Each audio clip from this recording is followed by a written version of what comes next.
get a better view out the window. You don't seem to be able to see me properly, but I guess probably better to be able to see outside the window than to see me anyway. So let's get started. I will be spending a fair amount of time today talking about assessment of the module, but also in general essay writing in economics. I will give a quick introduction to the week 2 material. Martina was just doing principles and I'm doing principles again. So I think you may want to be somewhere other than principles from that. Okay, so what was I saying?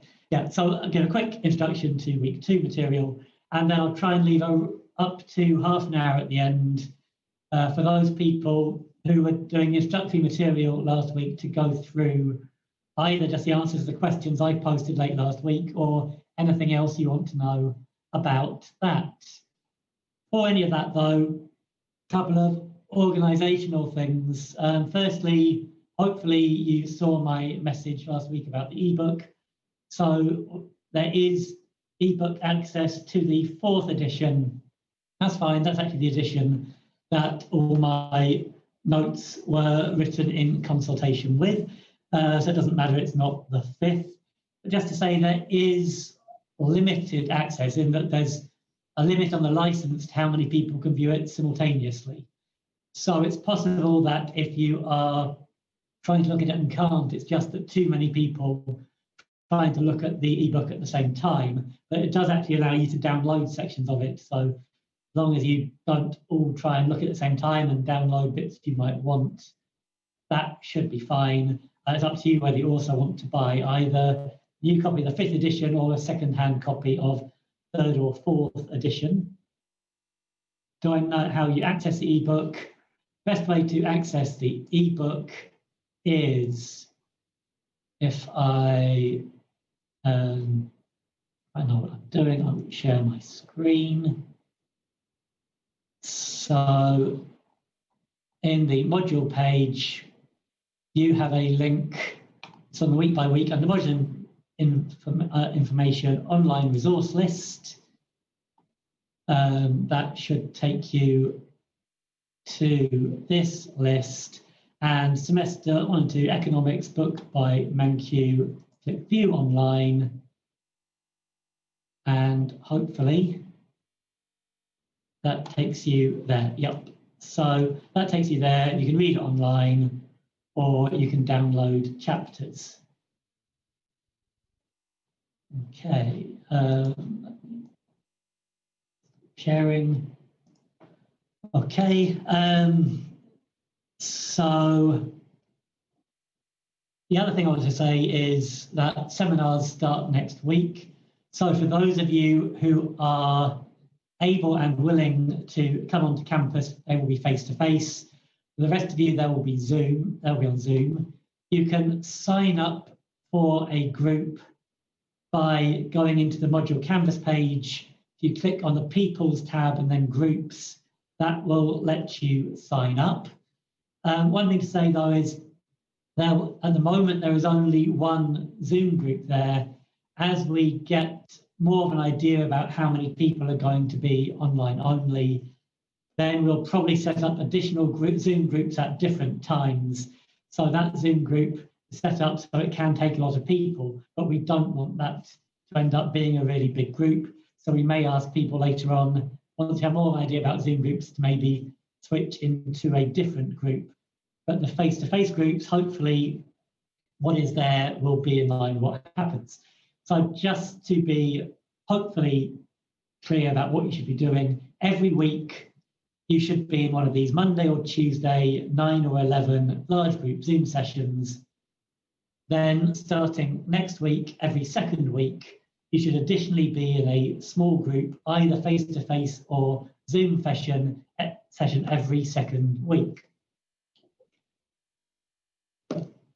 Okay, will the Zoom sessions be recorded and available to all? I think the Okay, these large group Zoom sessions will be.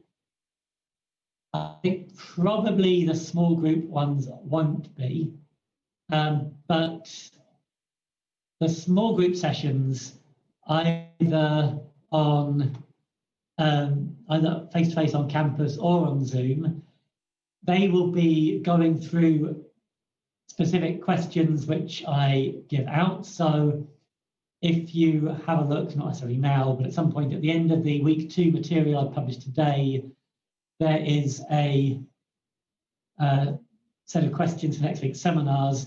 What I will do is I will publish reasonably detailed answers to those questions after all those seminar groups have run.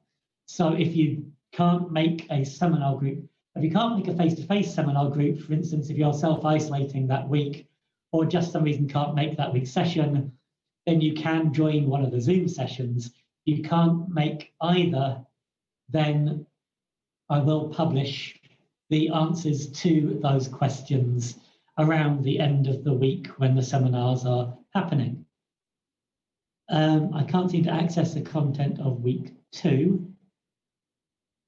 Okay, there was last week an issue where Panopto across the whole of Europe rather than just campus was down. So let me see if I click on one of these consumer choice sessions. It seems not to be loading at the moment. That is probably the same issue with Panopto that affected things last week, because last week the week 1 sessions disappear. I am at least 99% sure that I've set them up so that you should be able to view them all. Nobody in the 9 o'clock group mentioned they'd had problems, so my guess is it's a temporary problem with Panopto, but I'll have a look later on and make sure everything is set up properly. Sorry, sir, I did have a question. Yes. Tess. Yeah. So I just had, for the ebook, can you please show me again? Because I went to modules and I can't find the book like you said I would be able to find. Okay, so in modules, it is under module information. In that section, there is a link to the online resource list. Right. If you click on that, then the first item in the resource list is the textbook with a link to view online. Okay. Okay. Thank you. Okay, so other questions? How do you know to go to the in-person seminars? Yes, as someone's answered. The room number is given there with the group number. So that will tell you where you need to be. Please sign up for one of the seminars. Basically, anything in the app for your timetable, please now don't go by that. The app, actually it's not the app's fault. The timetabling system has been struggling to cope with things we're doing this year. So please just come to one of the Monday or Tuesday live Zoom sessions and sign up in Canvas for one of the seminars and go to that one. Seminars fortnightly, yes, they are.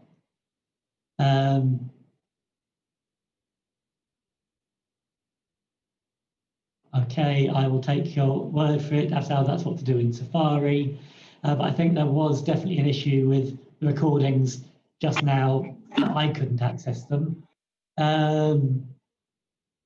Is that the same for everyone? For each module, do what you're told to do for that module. In most cases, it will be, if they're in economics, it will be similar with the weekly Zoom session for larger groups and the seminars, but ranges to be slightly different for some seminars. Can I go over the 4 review questions for week 1? My plan is to spend the last half hour doing that. For those who want to, yes, I will do that. How do you sign up for seminars? Okay, this is the last question I'm going to answer before going on to present something, then I'll come back to questions later on. How do you sign up for seminars? You in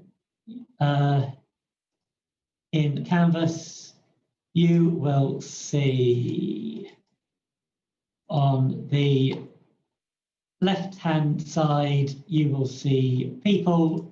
Click on people, click on groups. When you get to groups, the important thing is that you sign up for one of these, face-to-face or Zoom. As I said, the Zoom one, we will later on, we will probably create additional Zoom, because I think it will end up with a lot more than 40 students.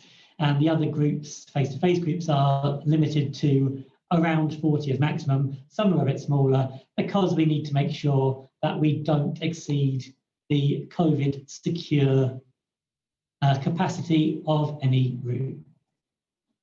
Okay, we will chance for questions later on, but I'm now going to go on to the first thing I'm going to present for today, and I'm going to focus on assessment in this first part, mainly about writing essays in economics.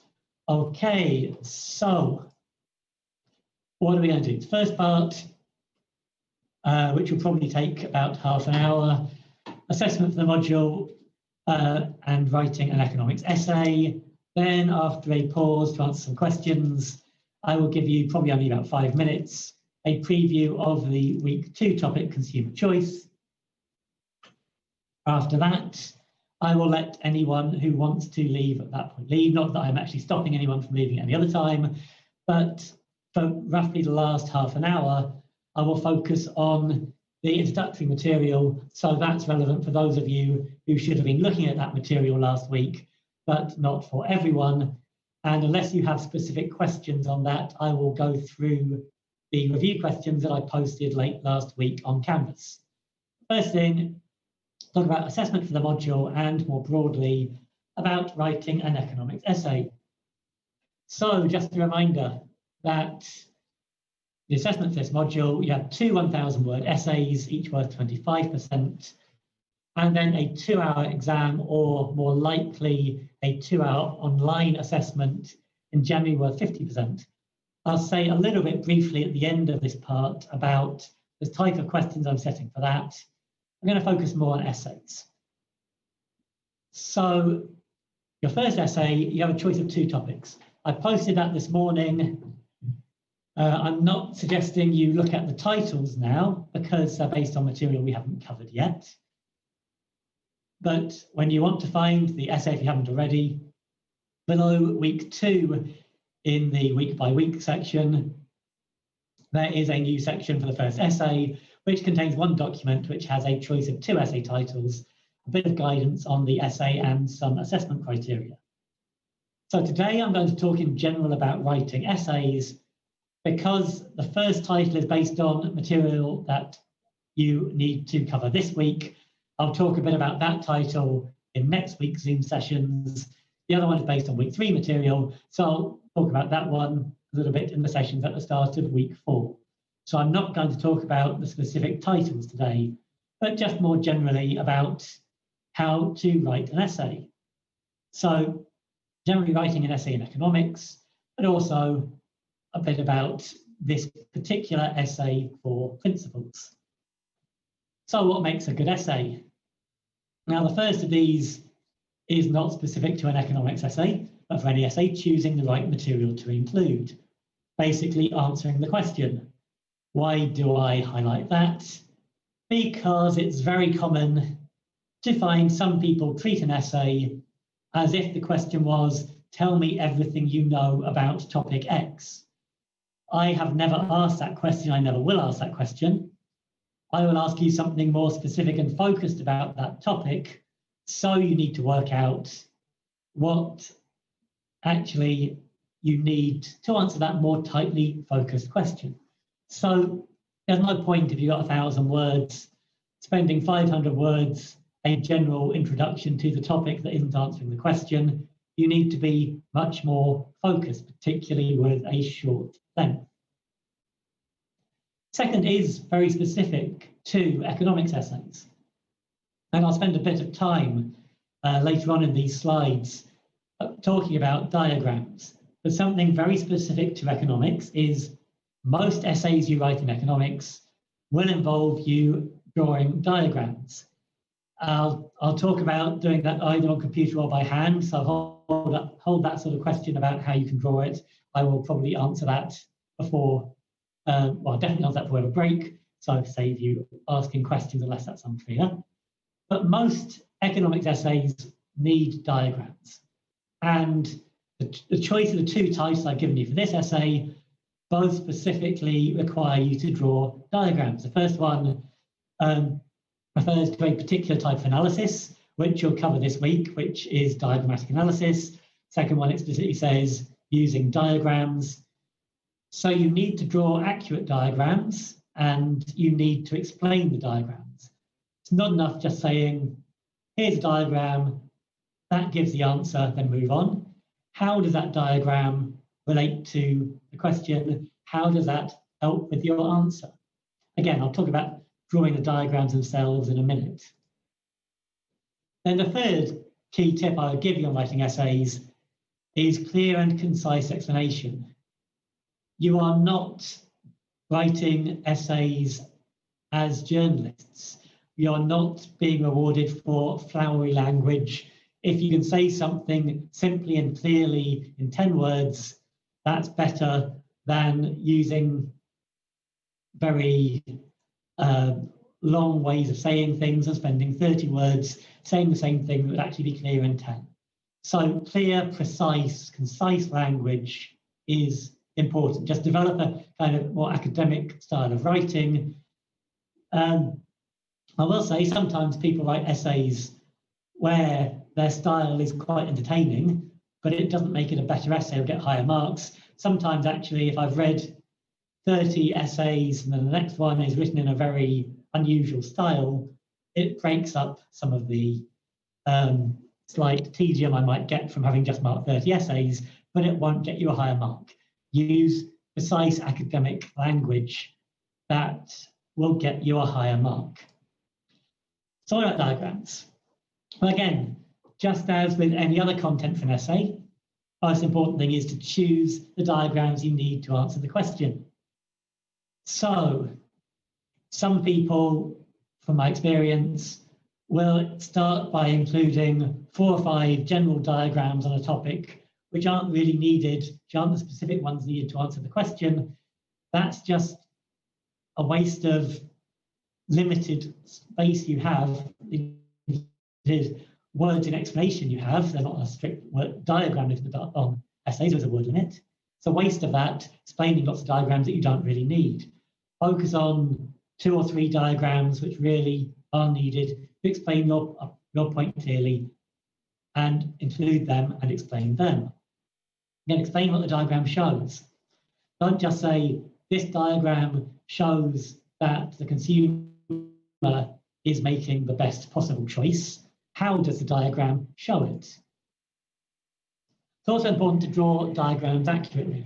Now, in a minute, I am actually going to draw diagrams for you just to show you that with a bit of practice, you can quickly draw diagrams which are hopefully accurate, even if you're not familiar with drawing in the software.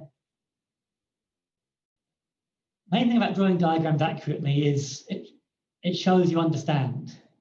You're going to see lots of diagrams in the week 2 material, but also later material, where you have curves at a tangent, i.e. just touching a line. If you draw that curve in the right place relative to the line, that's part of showing you understand that's what should happen in the point we're interested in. If you draw the curve crossing the line, suggests you maybe don't understand what you're trying to do.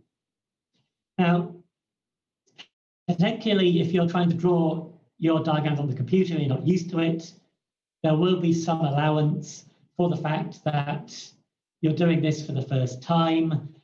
Yes, not everyone will draw perfect diagrams first time, but it's still worth practicing, and right from the start, drawing diagrams on a computer. It's a useful skill to develop. But you can also, if you want, hand draw diagrams and either scan them or take good quality photographs and paste them into your essay. If you don't feel confident drawing them on the computer, that's also fine. But again, try and make them accurate. I said I would draw a diagram for you. So I've already had one practice this morning, which went okay. Let's see if I can do it again. I am going to basically show you how, with a bit of practice, you can quickly draw diagrams. So I'm doing this in PowerPoint. The drawing tools are the same in Word. Basically, you have to get the thing up to insert shapes, and then you will get shapes as are appearing here. So I'm going to draw some axes first. So I'm going to click on an arrow. Then, hint here, if you hold down the Shift key, then it's easier to draw things horizontal or vertical. If you're holding down Shift, it only goes in 45-degree changes. If you don't hold down Shift, you can basically draw it anywhere. So I'm going to hold down Shift, gives me a vertical axis, select the arrow again, start from the same point, hold down Shift, draw a horizontal axis. Then I'm going to draw in a straight line here by selecting straight line at the end there. Now I want to draw in a curve. Now you haven't gone through the week 2 material yet. You might not know what this diagram is supposed to be showing, but you'll see lots of diagrams that look like this through the week. Drawing a curve, I'm not going to select this general squiggle, which is free drawing. This next one to it is an arc. I'm not going to select that because that selects curves which always start horizontally and then vertically. That's often not what we need. This one next to it draws a curve. I'm going to select that. What I'm going to do is I'm going to click on one point here, click on a second point here, click on a third point, then press Escape. That gives me 3 points on a curve.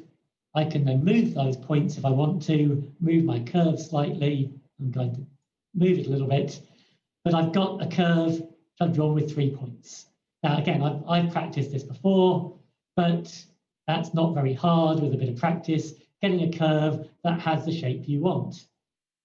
I've drawn this curve, again, I've had a bit of practice, so that it's just touching this straight line. So I have a tangency between this curve I've drawn and the straight line. I want to make these lines a bit thicker. I can right click here.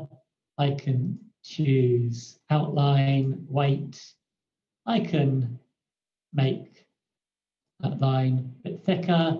The same to my axes, outline. I can change color. I can make them black. I can make them thicker. So you can do all that. Basically, use these shape things here. If you want to label the axes, choose a little text box from there. I put in my text box and I put in quantity. Can change can move that. Can change the font size if I want to. That's currently 18 point, change it down to 12 point. So you can do all that. So with a bit of playing, it's hopefully you see not too hard to draw diagrams, which in this case I wanted one with a tangency between a curve and a straight line. I've got that. It's not too hard to do that. But again, if you don't want to, you can simply draw them by hand. But again, draw them accurately, use a ruler, get your lines straight where they should be, and paste them into your essay. Okay, so that's what I wanted to say on essays. Now I want to talk a bit about marking criteria. So for any essay you are given, we should also tell you what we are looking for when we mark it.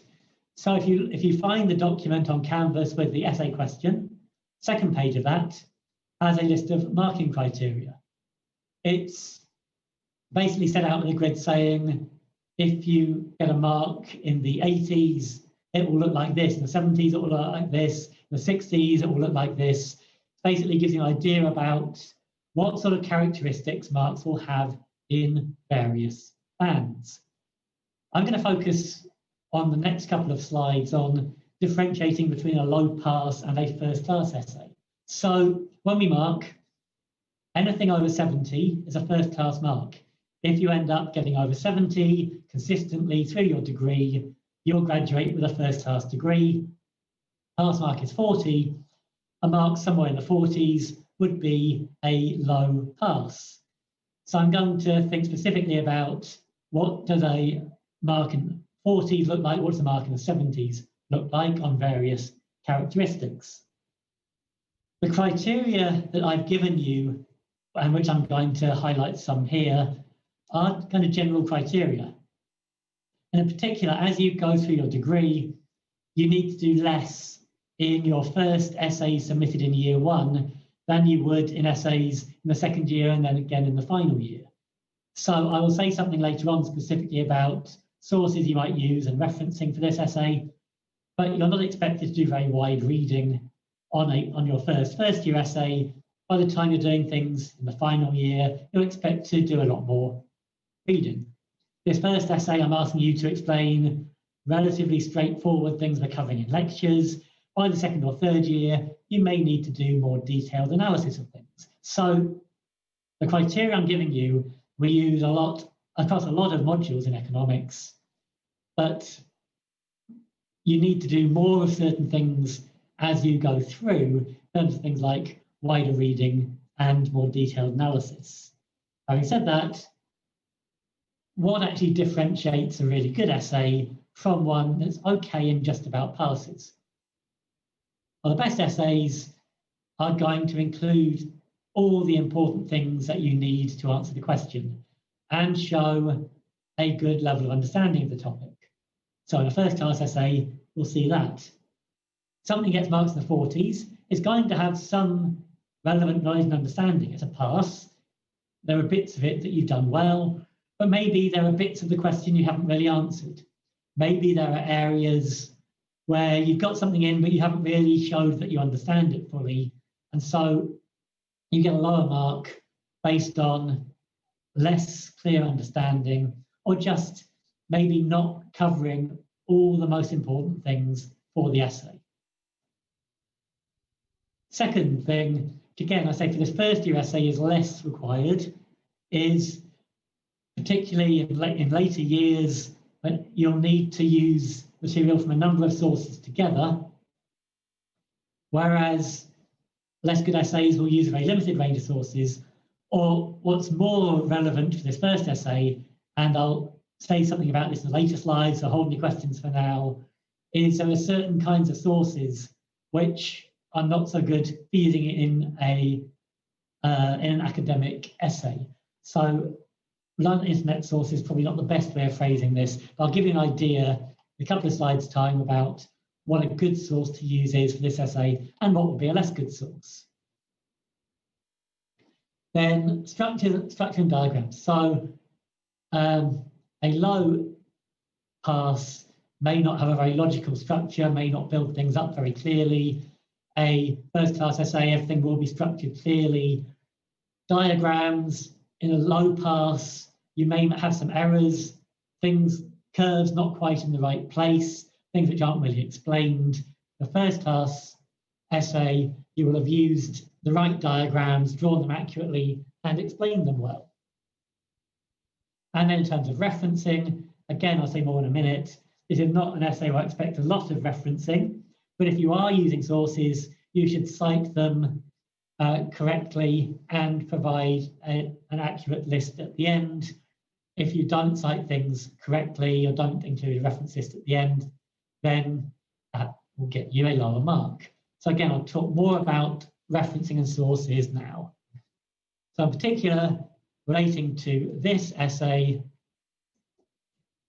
I'm not expecting you to include many references. Some of you may not use any references. Some of you may answer the essay entirely based on my notes, the recordings I provide, and your own knowledge. And if you don't actually use any other sources, then it's fine that you don't cite anything. I don't expect you to include my lecture recordings, for example, in your reference list. I take it as given that you're likely to use them.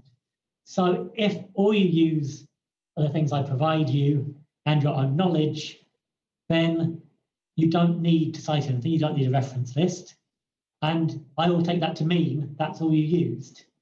If you use anything else, you should cite it. And most of you, I think, are likely to use 1, maybe 2 textbooks, but nothing else. So I think the most common thing would be the only thing you cite in your essay is Mankiw and Taylor, and the only reference you list at the end, therefore, will be the Mankiw and Taylor reference. But anything you do use, you should reference correctly. So in text, you will use, if it's the 4th edition, you'll Mankiw and Taylor 2017, then you'll give the full citation at the end. The best form of referencing to use would be Harvard referencing, and you can go to the library guide on Harvard referencing, which will tell you, if you're not clear how to reference, how to do that. How to reference certain things in terms of authors and dates in the main text, but then to give the full citation at the end. But also, if you're not clear how to cite different types of source, this gives you a very, very comprehensive list of how to reference lots of different types of source. So I doubt in an economics essay you'll be citing Acts of Parliament or advertisements. You may want to know different kinds of book, how to cite them. Probably not for this essay, but for later essays, you may want to cite different kinds of journal articles. What might be particularly useful is for different web pages. How do you cite a web page where it's given an author? How do you cite a web page with an organisation? For instance, BBC News. You want to cite a BBC News report. How do you cite that, where effectively BBC News is given as the author? How do you cite a web page where it's just a page with no particular organisation or author concerned? All that and more is here. Personally, I never needed to cite a war memorial, but if I did, that gives me information on how to cite a war memorial. Wow, never even knew you could cite a war memorial. So hopefully you get an idea. This is actually quite a comprehensive resource for citing different sorts of reference, but most of you may just have a single textbook reference. Stick to academic sources. So here I'm talking about textbooks. For other sources, for other essays, maybe journal articles. You're not likely to need them here. What shouldn't you use? Quite often I see people using things like Tutor2U or other resources, which are, I think, primarily A-level revision guides. Now, if you use that, you should cite it. I'm just saying that's not a good source to use for a university essay. Get used to using textbooks aimed at university study, whether they are hard copies or online, rather than things that are aimed at A-level, for example. Say don't use Wikipedia. Why shouldn't you use Wikipedia? Well, Wikipedia is a really good resource. I'm not saying never look at Wikipedia, but it's not something you should cite in an academic essay. Mainly because when you look at Wikipedia, you are relying on the last person who edited that page having got it correct. I'm going to give you one example here. Once I was having lunch with a colleague who I will not name in the economics department. He mentioned to me that he had been on Wikipedia that morning and he'd found reference to a particular economic concept, which was, in his view, incorrect, and he had changed that entry. I went back after lunch. It's a concept relating to something I taught at the time. I had a look there. He was right that it had previously not been defined correctly. However, in my opinion, it still hadn't been defined correctly after his change. And anyone who had gone and cited that Wikipedia, I think, would have correctly cited Wikipedia, but would have actually used an incorrect definition of that concept. So a well-written Wikipedia article will provide links to other references, which should be good references, which you can then go to and use. But Wikipedia itself will contain over millions of pages, millions of mistakes. It relies on the fact that those are corrected and that most things that you find will be correct. But to use for an essay that you're writing, I would say if you use Wikipedia, then check the links, what it links to, make sure that they are good sources, that they are reputable sources, and use them as your citations, not Wikipedia itself. Okay, something I'm going to talk about very briefly, because most of you, those of you based in economics, will have a talk about this next week, and others will be getting talks from your home schools or departments, is about academic integrity and avoiding plagiarism. So I'm not going to go into the details about how to write things well, but make sure you cite sources you use, and unless something is clearly shown as a direct quotation, that you paraphrase, put things in your own words. The reason why I have a particular interest in this is that I chair approximately half of the misconduct committees that are run by this university for students. So I spend rather more of my life than I might like in misconduct committees, about half of which are for plagiarism. So if in a first year essay, you just don't quite reference things right, or you don't quite paraphrase enough, you are not going to end up in one of these committees being questioned by me. If, however, you do something more seriously wrong, even in the first year, even in the first essay you submit, if you were to buy an essay, and we found evidence of that, that could very well be enough, even in your first year essay, for you to be excluded from the university. If you were to get someone else to write the essay for you, again, that would be similarly major offence, even for the first time in the first year, that it could lead to exclusion from the university. So things like buying essays, getting someone else to write an essay for you, those are such serious offences that you may not get another chance, even if you did that in your first year essay. But we accept that not everyone will write perfect academic essays first time. Initially, if there are problems you're referencing or paraphrasing, that's something initially we picked up either by the marker, or you may be called in to have a chat with someone just about what you're not doing right, mainly to help you do that better. If you do something really bad, then even as a first attempt in the first year, that could lead to you being in a committee that could end your study at university. But that's not something you will do by accident. You will know you're doing something wrong if you do something that could have such a severe penalty at this stage. Last thing I want to say before picking up some questions is just a little bit about the questions you're going to get for exams, or more likely, I think the university will probably quite soon make a decision to move all the assessment online. So for my half of the module, I'm going to use a very particular kind of question. So be a series of statements where you have to say whether each statement is true, false, or uncertain, but the marks you actually get are not for that bit, but for explaining why you think it's true, false, or uncertain. So later this week, I'll put up some practice questions in that style based on the week 2 material, and we can go through them in next week's Zoom session. Just to give you an idea, based on something I put up in last week's preliminary material or something you may know from A-level, let's say I could put up a statement which is, as a consumer increases, or as a consumer has more income, they will consume more of every good. Do you have to say, is that statement true, false, or uncertain? I would say it's a false statement. Why? Because you know that as income increases, consumption of different goods will change in different ways. If a good is a normal good, as income increases, you'll consume more of that, but some goods are likely to be inferior goods. Those are goods that as your income goes up, you will consume less of.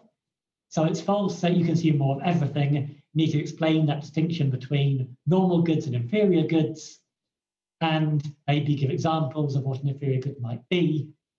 For my part of the module, there'll be 5 or 6 questions in that style.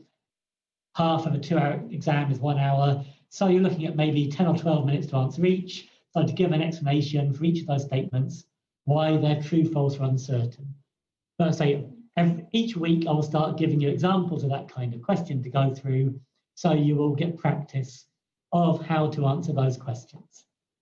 Right, let's stop sharing now and see where we are for questions. I see lots of questions have been coming up. Let me move back up. Anyone else is audio lagging? Well, it's probably a bit late for me to answer that. Some people were, some people weren't, so I suspect maybe connections at your end rather than mine. Just for those who didn't realise, didn't see last week, what I will do for anyone who has connection issues during these sessions, and it's inevitable that some people will, is each week I am recording the bits where I'm presenting on one of these sessions. So one of tomorrow's 2 sessions, I will record the part I've just done, so you'll be able to actually play it back afterwards, me saying roughly the same things.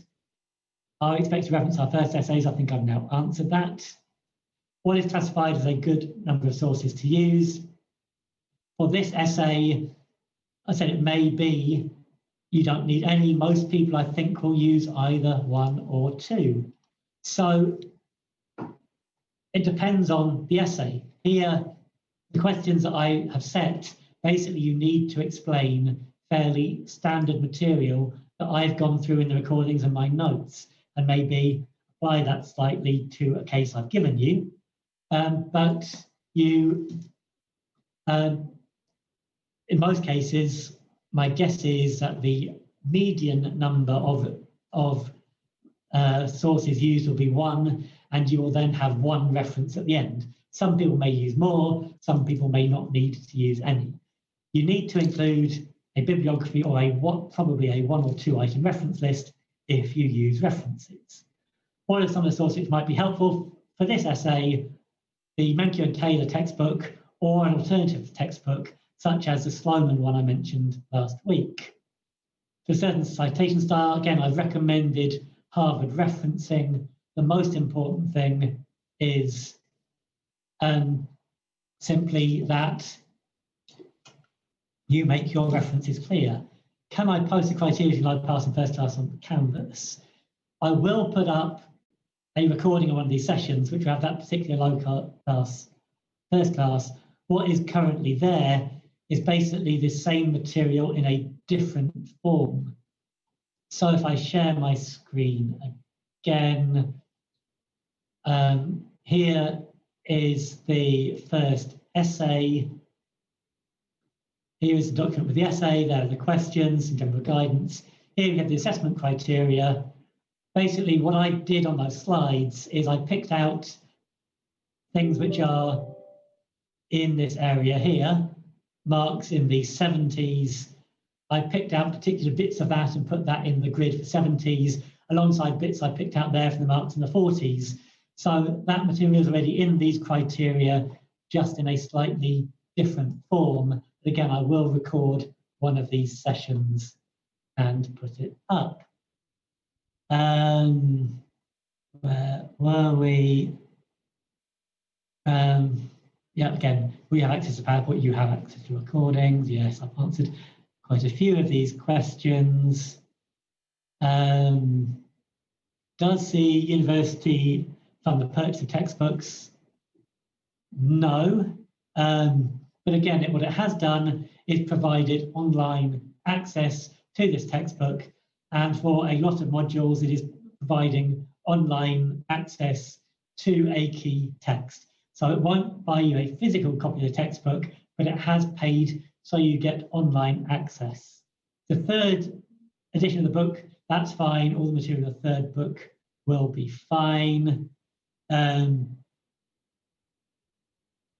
I give you an example of an essay question? You've actually got those essay questions there, but I'm not talking about them now because there's no point talking about an essay asking about week 2 or 3 material before you've covered it. So I will talk about the specific questions next week and the week after. Our Zoom sessions and online workshops, different things. I had never heard the phrase online workshop until I saw that on Canvas this morning, that there's a session to sign up for them.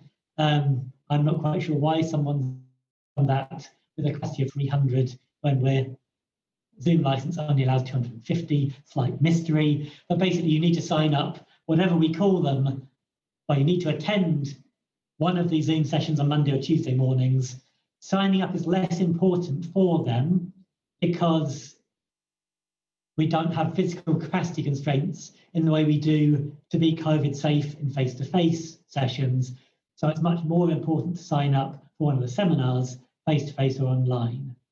Do you have access to this PowerPoint? Not yet, but you will have access to the, I will record this in one of tomorrow's sessions. You have access to a recording tomorrow with all this. When I set the essay questions, I already have done. We have one question. For this week, it's the only Zoom call you have to attend? Yes. If you paraphrase my lectures or textbook, would I only reference a textbook? If you use the textbook and paraphrase from there, yes, you should cite that textbook. I'm not expecting you to cite from my, to reference my notes.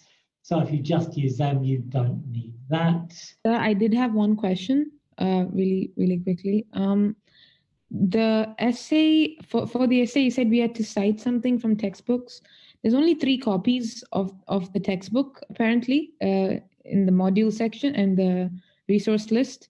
So what textbook do I cite from for the essay? That is a limit to the number of people who can use the online copy simultaneously. I've checked that, and that is my understanding of that. So that means to read things online simultaneously, you can do that. You can actually download chapters as well. So there is a limit there on the number of pages you can download. So if, for instance, you wanted to download the chapter on consumer choice, because if you want to write the essay on that, you can download that chapter. It counts towards your personal limit there, and you would have that to access offline. So there are ways of using it. It doesn't mean that only 3 people can ever see that, and after 3 people look at it, no one can again. It's a limit to the number of people who can simultaneously read it online. Okay. If that proves to be a real issue, I can talk to the library about whether we can increase that limit. But given that you can also download chapters, I hope that that limit won't cause to be too much of a problem. Yeah, no problem. So thank you. And when is the essay due? 29th of October. Based on the lessons from week 2 and 3? So yeah, either you can, I mean, that means if you write them based on week 2, you can start reading that materials now. You can start working on that now. That there's 3.5 weeks from now to submission. If you choose the other essay, that will be published at the start of next week. There'll be 2.5 weeks from when that's published to the submission date. So it's up to you whether you want to start working sooner or wait to see the second material and make that choice.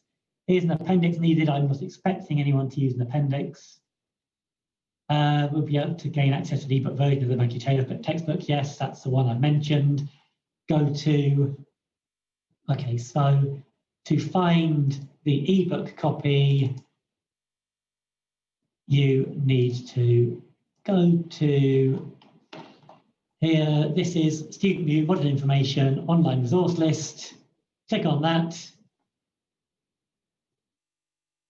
The first item here is, this is the Mankey and Taylor textbook. Click on View Online. That, okay, I have been timed out due to inactivity because I came in here earlier. I refresh this page. This takes me to the ebook. You can read online or you can download parts of it. Not currently available for this book.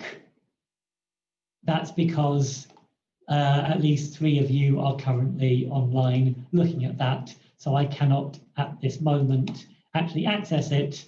So I guess just a request, if you are going to look at it online, once you've finished, please log out so that someone else can see it.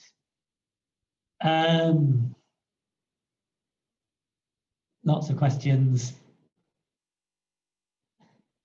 Does the word count include the reference list? No, that doesn't. Read the instructions with the essay. That tells you what does and doesn't count. The document that's up there. Is there a specific format? No. But when I talk about the particular essay topics the next 2 weeks, I will talk a little bit about particular essays.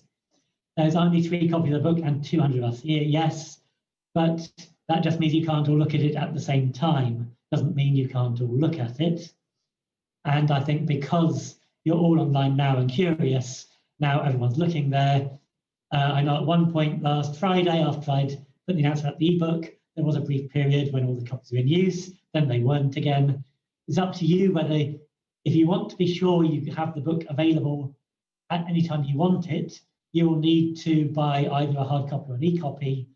But if you are happy that you access it when you can, then you can. Do the seminars replace these Zoom sessions? No, you come to one of these Zoom sessions every week and a seminar once a fortnight. If you want to know about Austrian Chicago schools, learn economy different from Mankiw, you're welcome to, but that has no relevance to this module and will not help you pass it. When will I be uploading the course materials for each week? Not later than the Monday morning each week. So I uploaded them, I think about 7:30 this morning for this week, so I published them then. Can you watch this online before the online interactive session? You should watch each week's material before the next week's online session, not before the current week's, because otherwise I'd be expecting you to do your week's work before Monday morning.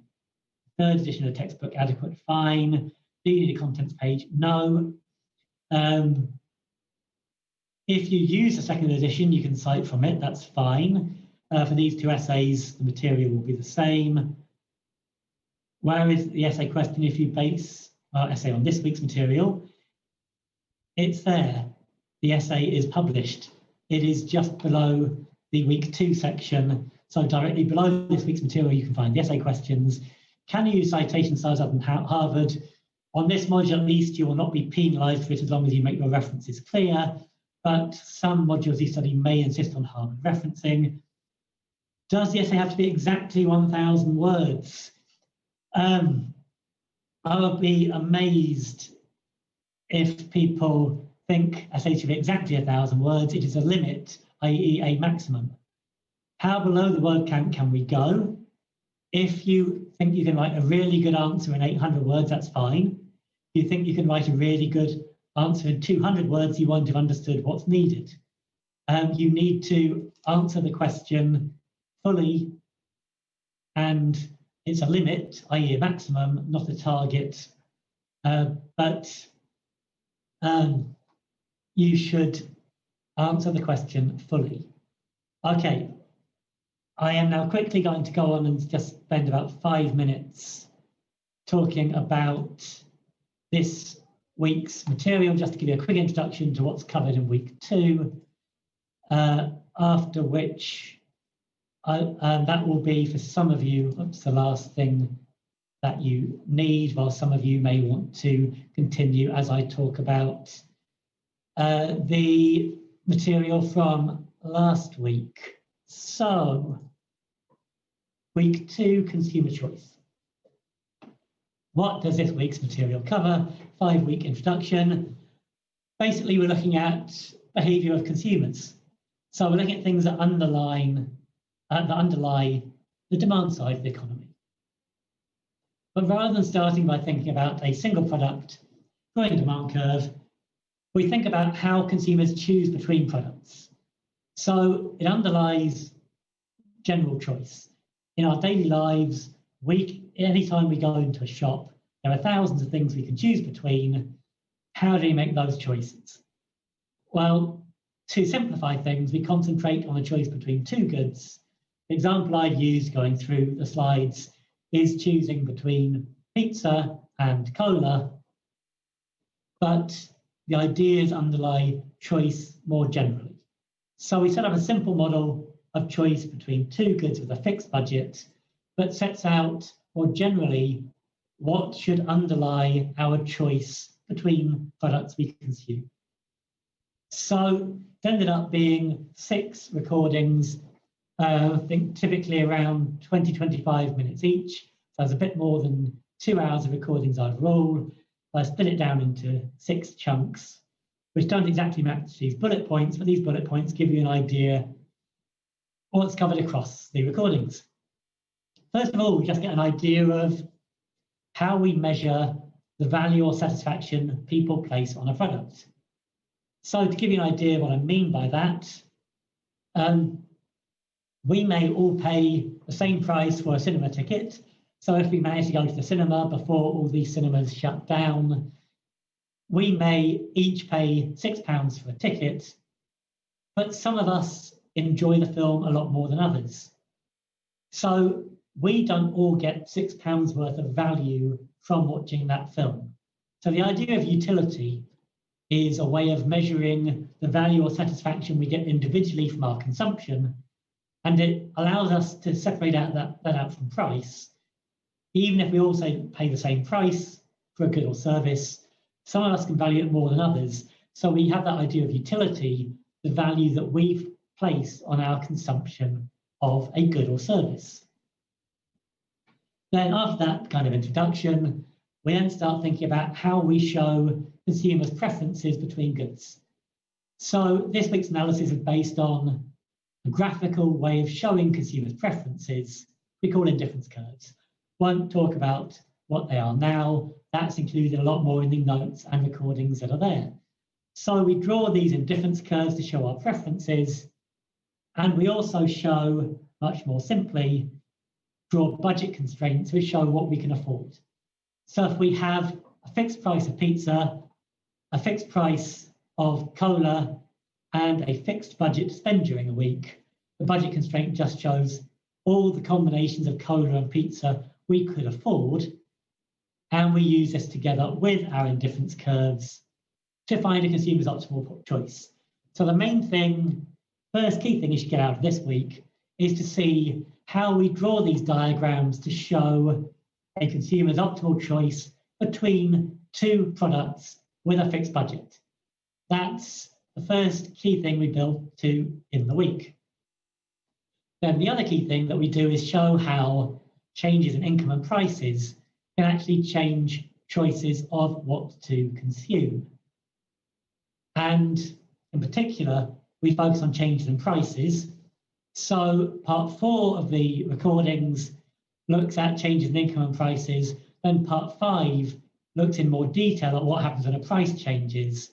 That part, if you're going to choose the essay on consumer choice, is the key part of that essay. You're asked to explain income and substitution effects. That's explained in a lot more detail in the 5th part of the recordings for the week. From there, we see how we can actually use this analysis to derive a demand curve, that the relationship between not quantities of two goods consumed, but the price of one of them and the quantity consumed. Then the last thing in the slides and in the notes is we just think about whether actually looking at two goods and a fixed budget provides anything useful in terms of how people actually behave. So we come up with a very simple rule for how people should allocate their money between goods. And we end up by asking, is this realistic? Do we actually learn anything useful from this theory?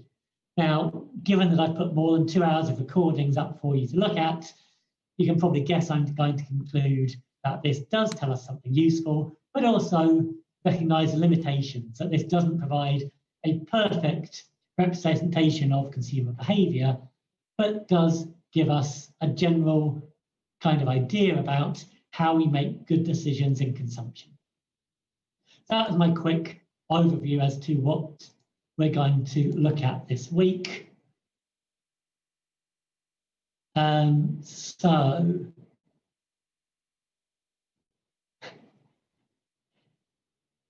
Thank you. I'm not the only one who's getting slightly frustrated when I say the same thing 4 times. And thank you for the people who are pointing out I'm saying the same thing 4 times.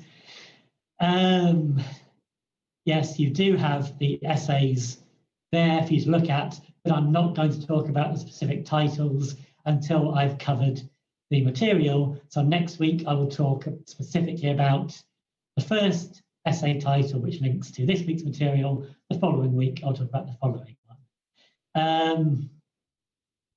And again, I will check later on. I believe it's only a Panopto issue that's recurred.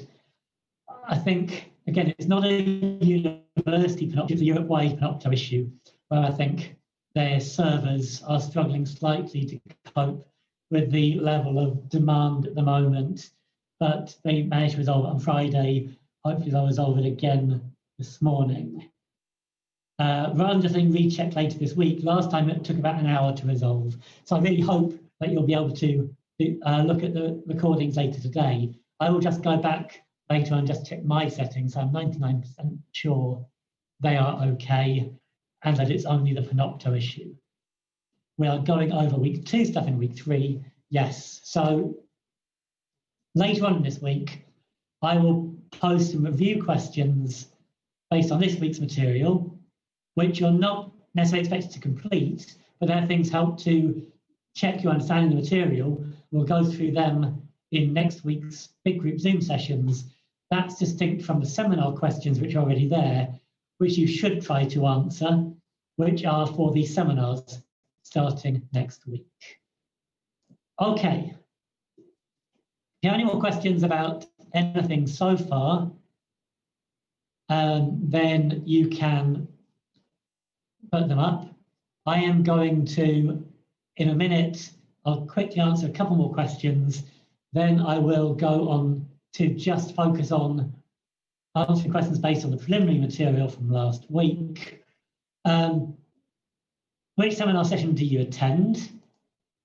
If you have not yet signed up for seminar session, and most people haven't, so don't worry, that's not a problem at this point. If you go into Canvas, click on People, then click on Groups.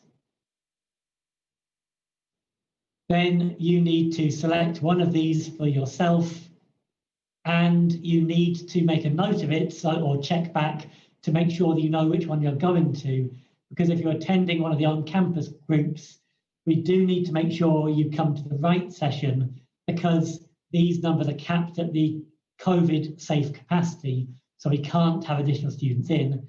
If for some reason you can't make your campus session that week, you'll need to attend a Zoom session rather than a different campus session, just so that we don't exceed capacity in any of those sessions. For students in Dubai, I hope that you're having something different arranged for you in Dubai. I hope that Sheikh is arranging face-to-face sessions. Clearly you can't sign up for on-campus sessions in Birmingham. I hope you're getting face-to-face sessions. If you're not, then we'll open the Zoom sessions up for you. But I hope that Dubai sessions are attending something there. The seminar session will only clash if you choose a seminar session and a large group Zoom session that clashes. And for example, there is a seminar session Monday at 11, but there are also large group sessions Monday 9, Tuesday 9, Tuesday at 11. So if you choose the Monday at 11 on campus face-to-face session, clearly you need to choose a different online session. We're relying on you to avoid clashes. Support with essay writing, beyond what I give you here, general essay writing, the Academic Skills Centre are people to go to. That is the essay 100 marks. It is marked out of 100.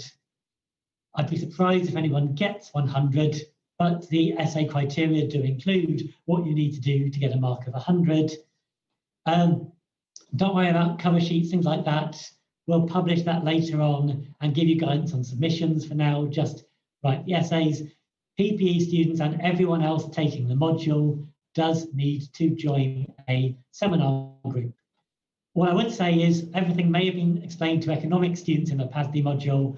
We have some students here who have other home schools who aren't taking that module. So some questions, for instance, from PPE students may not have been answered anywhere else for them. COVID safe capacity varies by rooms. Each on-campus sign-up has a maximum number which matches or is below the COVID safe capacity. That's it. So the number of people who can sign up for each seminar is the number of people who can attend. Okay, some of these questions have been already answered. I'm not going to keep answering them again, I'm afraid. If you have a week where you're self-isolating or for some reason you can't attend on campus, we can be much more flexible about you just joining a Zoom seminar for that week without having signed up, because they aren't limited due to COVID. But you can't switch the other way without signing up for something. If you start online in Zoom, you need to actually register for a campus session before you can start. The other way around, if for some reason you can't attend a face-to-face session in 1 week, you can just turn up for one of the Zoom sessions that week. The links will appear on campus. Will seminars automatically be added to the calendar? It's a bit tedious adding individual seminars to the calendar every single time. There are far worse issues that we're facing with the timetabling system than that. If you are in a face-to-face session, the one you signed up to, unless you're told otherwise, you attend that one each week. Keep a note of that session. So each fortnight, attend each fortnight. The large group Zoom sessions, again, keep a note of the one you're attending. Just use that Zoom group each fortnight. If you use several ideas in the textbook, through the essay, you need to cite the textbook each time. It depends on what you're doing. If you are citing a particular part of the textbook, then yes, you should say Nanki and Taylor, page 97, says this. But if you're just using it as a kind of general background reading, then you don't need to cite it repeatedly all the time. Are the on-campus seminars run by different people, not only myself? Yes, they will be. I will be doing some, but not all of them. Okay, how can you catch the replay? For me, the replay of this session, I will record either one or other of the sessions tomorrow, parts of that will be on Canvas later in the day tomorrow. Okay, at this point, we have 20 minutes left. Anyone who is happy that they've studied economics before and didn't need to look at last week's preliminary material, you are now free to leave. Of course, everyone is always free to leave because I can't force them to stay. But the last 20 minutes is designed only for those people who needed to look at the preliminary material last week. I'm going to go through the answers to at least some, possibly all, of the review questions I put up towards the end of last week. So for those of you who looked at that material, this is now a chance to go through the answers to them. If you have any other questions about that preliminary material, if you type them in the chat, I will try to pick them up as before we finish. But I'm going to start off just with those 4 questions I put up. So let me one more time share my screen. And I had 4 questions which I put up at the end of the week, which went through things from week 1. First question just relates to demand. This question is meant to just check your understanding of what affects the demand curve, what is a movement along the demand curve, what shifts the demand curve, and what actually doesn't affect demand at all. So, gave 4 situations and asked for each of them, do they result in a shift in the demand curve? Let's have a look at these. First case, newspaper story suggesting apples are bad for our health. Well, if we all read that apples are bad for our health, it is likely some of us would stop eating apples. That therefore is an effect on demand, and it is going to shift the demand curve. For any price of apples, fewer people would eat apples, so the demand curve for apples will shift to the left. So this first case is a shift in demand. The whole demand curve shifts to the left as fewer people eat apples. Second one, B, a rise in the price of apples.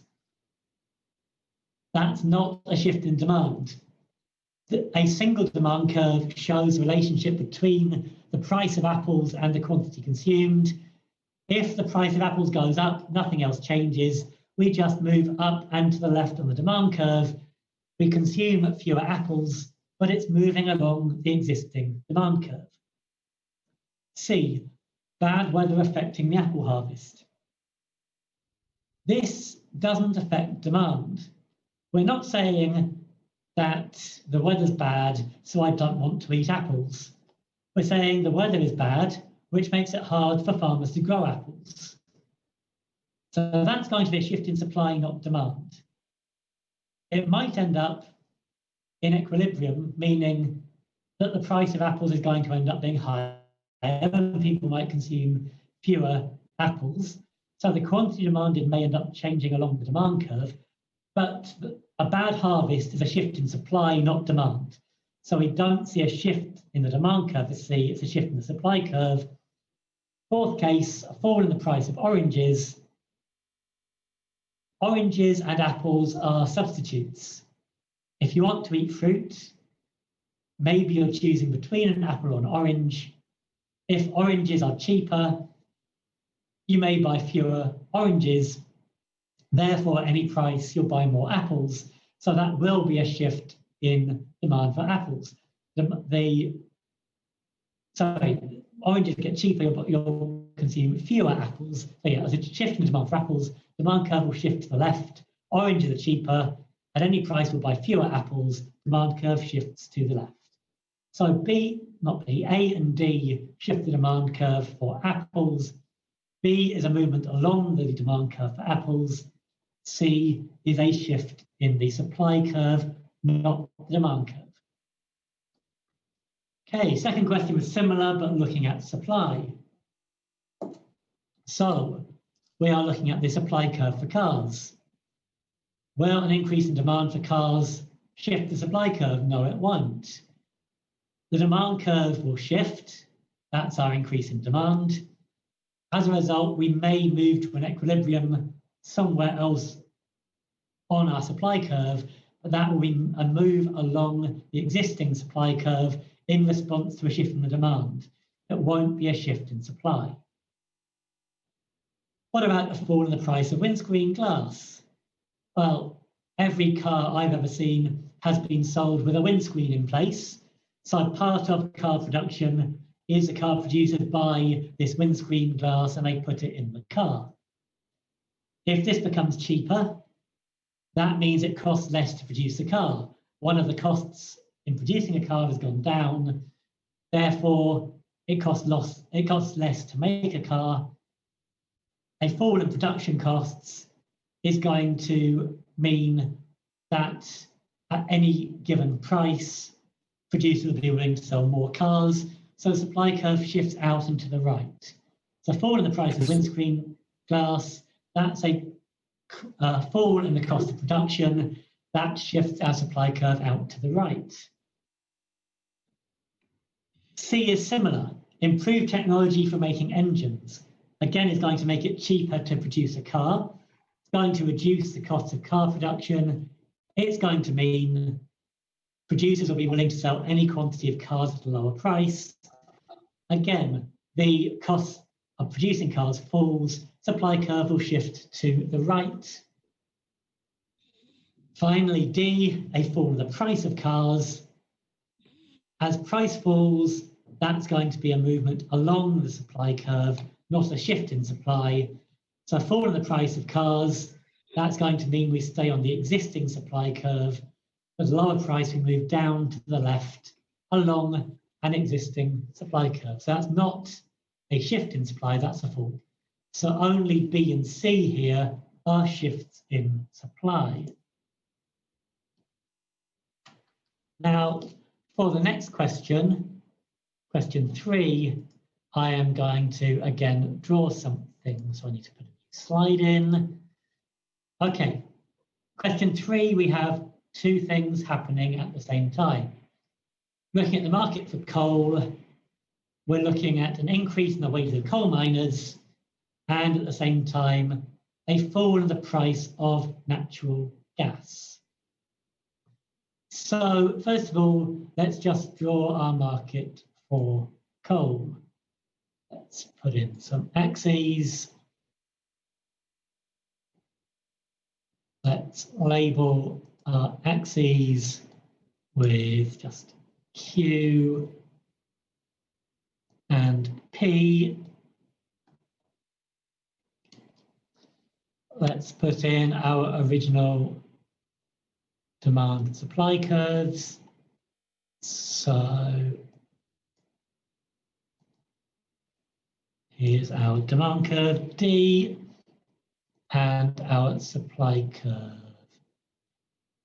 Not D, our supply curve S. Our original equilibrium price and quantity. Okay, I'm going to cheat slightly to make this look a bit more like it passes through the right point. Yep, I'm going to actually turn this into a dashed line, and that's add another line. Oops, didn't want to do that. Another line here.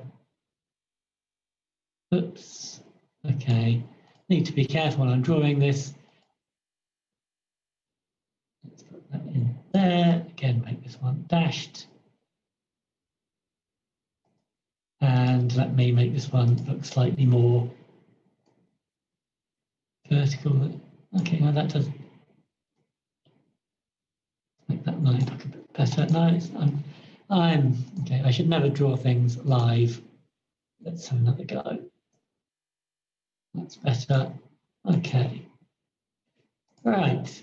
So here we have our original equilibrium. I won't label in price and quantity, but the quantity exchanged and the price we can see here. That's our original equilibrium in the market for coal. The two things happen. First thing happens, there's an increase in wages of coal miners. Coal miners are used in producing coal. Their wages go up.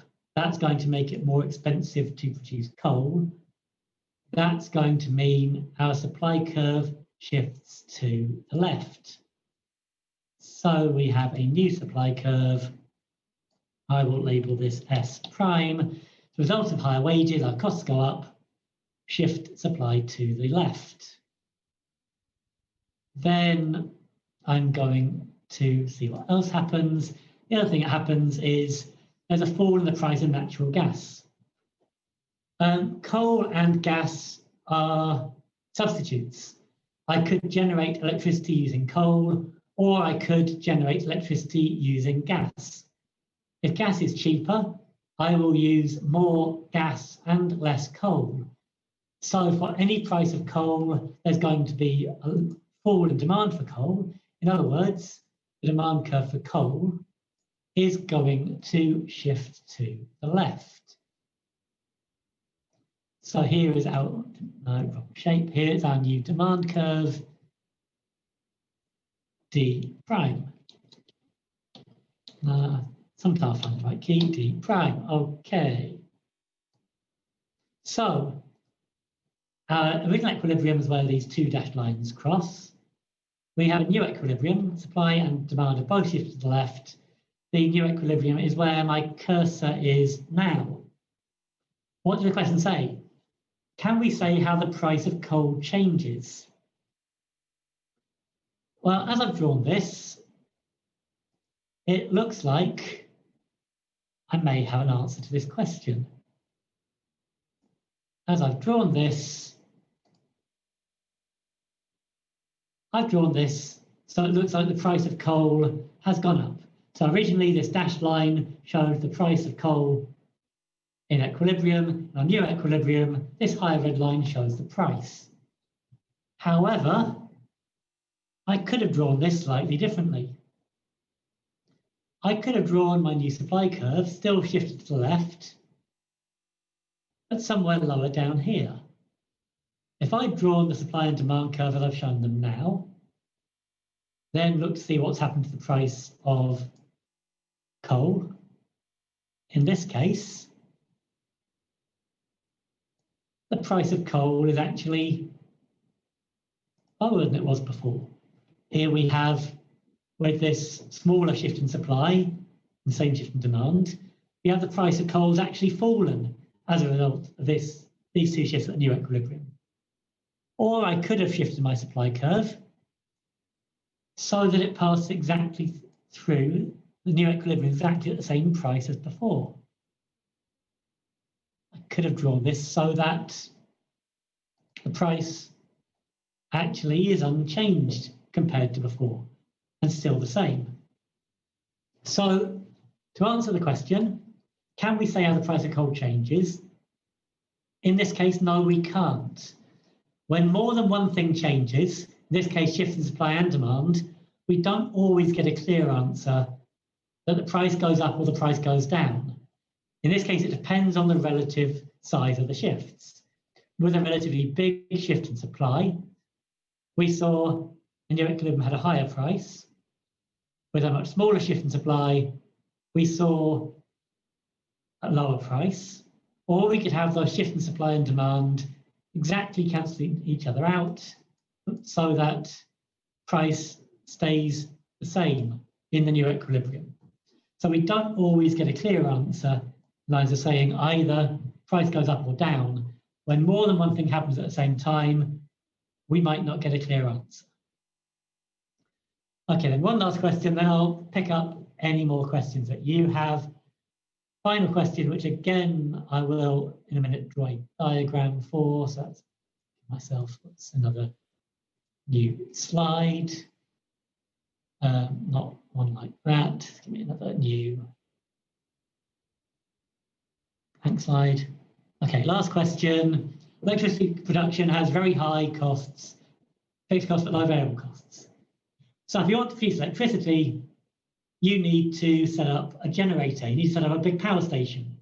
You need to set up lots of power lines to take your electricity from that power station to all the production plants, to all the homes.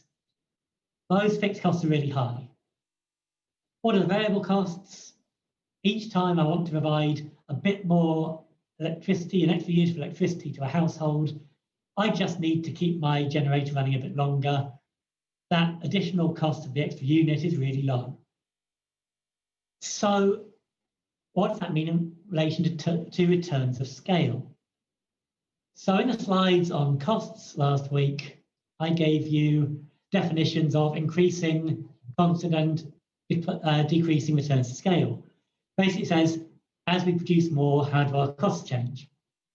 Well, as I've described electricity production, and as it is in reality, we're going to see over pretty much any range of production, we're always going to see increasing returns to scale.